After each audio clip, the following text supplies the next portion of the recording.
Milagres Atuais. Histórias impressionantes do poder de Deus, escrito por Lauren Wade.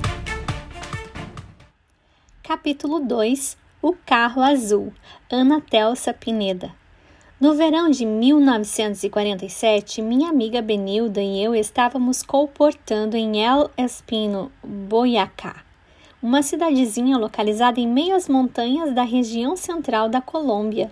Todos os dias saímos de porta em porta para oferecer a literatura que tinha por objetivo ajudar as pessoas a conhecer a mensagem de esperança e salvação em Jesus. Naquela época, ainda não tínhamos os livros sobre saúde e temas relacionados à família. Trabalhávamos com os livros O Desejado de Todas as Nações, O Grande Conflito e outros de conteúdo semelhante. Estávamos ansiosas para partilhar as boas novas do amor de Jesus e de seu maravilhoso plano para a nossa vida. Ficamos felizes com o bom êxito obtido ali, pois anotávamos vários pedidos de livro. Logo chegou a data em que havíamos prometido fazer a entrega dos materiais. Chegamos àquela região um dia antes e alugamos um quarto em um hotel local. Na manhã seguinte, iniciamos as entregas. Ficamos felizes porque, com poucas exceções, os clientes se demonstravam satisfeitos em receber as publicações. Entretanto, 2 ou 3 horas depois daquela manhã, começamos a notar uma expressão de ira no rosto das pessoas que encontrávamos pelo caminho, e até ouvimos algumas delas dizerem: "Lá estão, são elas." Voltamos para o hotel ao meio-dia para o almoço, agradecidas pelas bênçãos de Deus e pensando no pagamento da anuidade escolar que estávamos conseguindo com a venda dessa leitura. O dono do hotel e a sua esposa pareciam muito nervosos e não deixavam de olhar pela janela enquanto se preparavam para servir a refeição. Havíamos apenas começado a comer quando ouvimos o sino da igreja tocar. Em seguida, a esposa do dono do hotel correu até nós. "Isto é um sinal", disse ela baixinho, muito nervosa. "Eles estão vindo para pegá-las. Vocês têm que sair daqui rapidamente. Têm que partir, senão vão ser linchadas." "Vocês querem que a gente saia?" dissemos apavoradas. "E para onde sugerem que a gente vá?"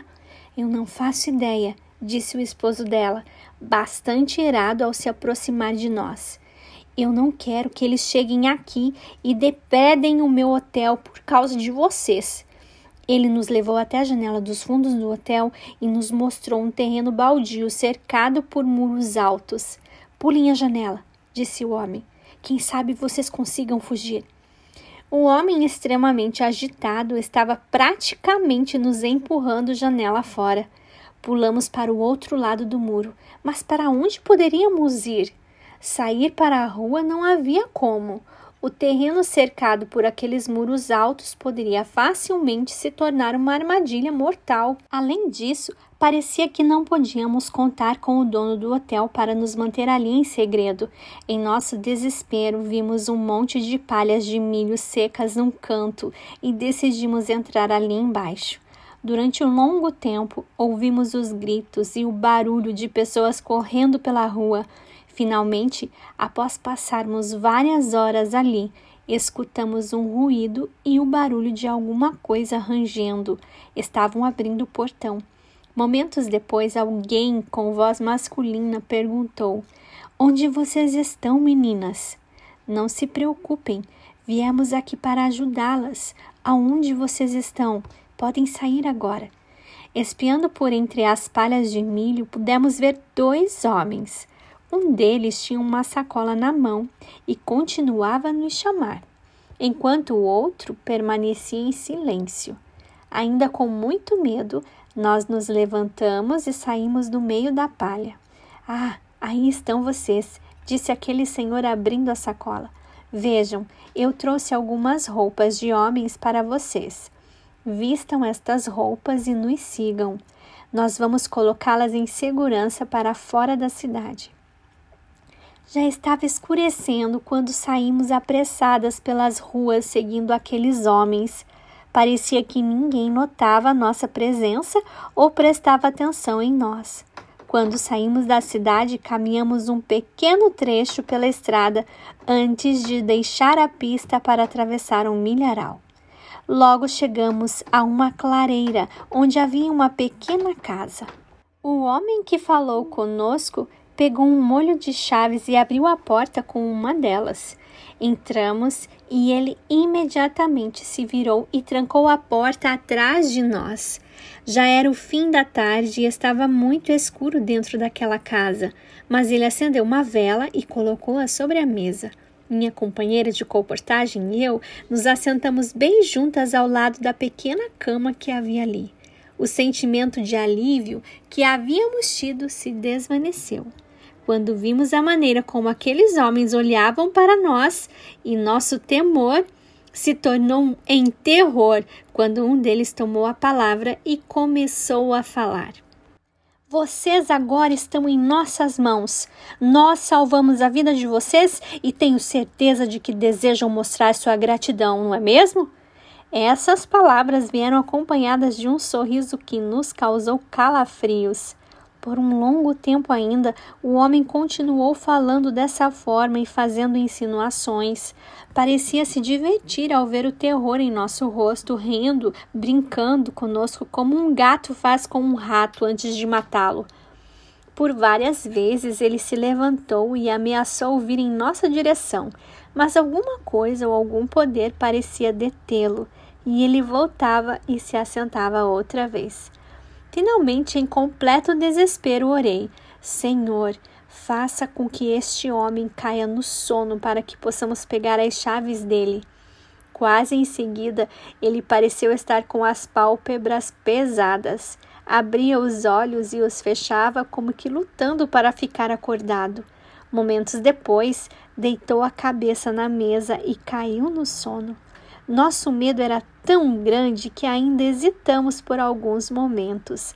Então o seu companheiro, aquele que quase não falava nada o tempo todo, nos disse: se vocês estão pensando em fugir, é melhor que seja agora, porque este homem jamais vai deixar vocês saírem daqui. Com as mãos tremendo, peguei as chaves e abri a porta. Assim que saímos, vimos um carro azul do outro lado da estrada, que parecia estar esperando por nós.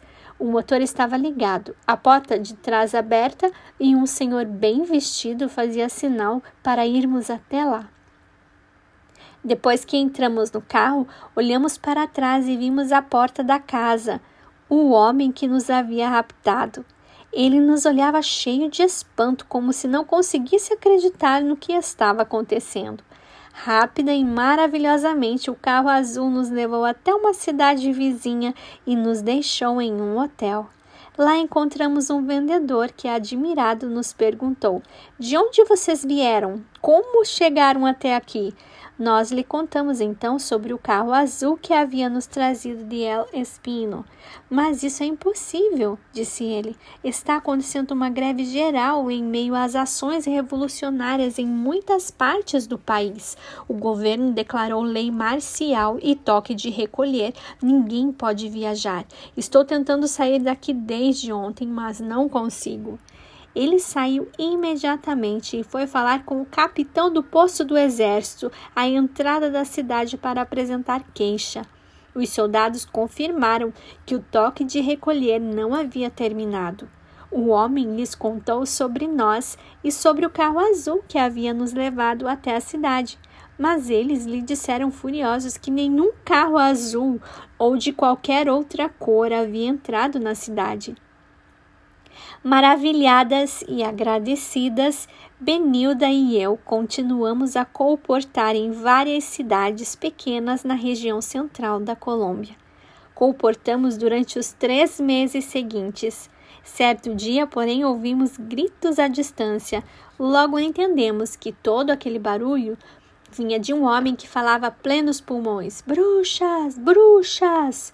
Não sabíamos nada sobre aquele homem ou sobre seu estranho comportamento, mas ele se aproximava cada vez mais, até que pudemos vê-lo nos chamando e acenando para nós. Foi então que entendemos que ele não estava tentando nos insultar, mas realmente pensávamos que éramos bruxas e queria conversar conosco. Por que o senhor está falando isso? Perguntamos. Nós não somos bruxas, somos estudantes tentando disseminar a palavra de Deus e as boas novas de que Jesus nos ama e que em breve vai voltar. Vocês não estão me reconhecendo? Disse o homem. Quando ele disse isso, nós o olhamos mais detidamente e, estremecendo de horror, nós o reconhecemos. Era o mesmo homem que nos havia mantido cativas naquela casa. Se vocês não são bruxas, então quem são vocês? Ele indagou irado. Como vocês fizeram aquilo? O que vocês me deram para eu dormir? Ele tinha certeza de que o ocorrido não era algo natural. O homem explicou que na época do incidente, ele era o sacristão, o principal auxiliar do padre na igreja em El Espino, e tinha ordens explícitas para não nos deixar sair vivas dali. Enfrentei sérios problemas com o que aconteceu, o homem nos disse. Em poucas semanas, ele teve que sair de El Espino porque o padre o estava acusando de ter nos deixado ir embora e temia pela própria vida. Ele tremia ao falar conosco. Perguntou várias vezes o que havíamos feito. Em resposta, abrimos a Bíblia e lemos o que ela nos diz a respeito dos anjos de Deus e de sua proteção. Ele ficou profundamente impressionado. Embora fosse um religioso, não conhecia praticamente nada a respeito da palavra de Deus. Nós lhe perguntamos se gostaria de estudar a Bíblia de maneira sistemática e ele aceitou. Ao entender mais e mais sobre a palavra de Deus, aquele homem aceitou com grande alegria. Alguns anos depois, eu me casei com Sisto Gonzalez e juntos dedicamos nossa vida ao ministério pastoral. O ex-sacristão agora é um ancião da Igreja Adventista do Sétimo Dia e é um pregador fervoroso. Ele nos visitou em nosso lar por várias ocasiões e sempre recordávamos com admiração a maneira como o Senhor interveio aquela noite, tornando todos aqueles acontecimentos numa bênção para nós e para muitas outras pessoas. Esse, porém, ainda não é o fim de tudo. Muitos anos depois, o Senhor, em sua misericórdia, estava para trazer ao nosso conhecimento algo mais que aconteceu como consequência da história ocorrida com o carro azul. Mas essa vai ficar para amanhã. Espero você para ouvir mais uma história do nosso livro Milagres Atuais.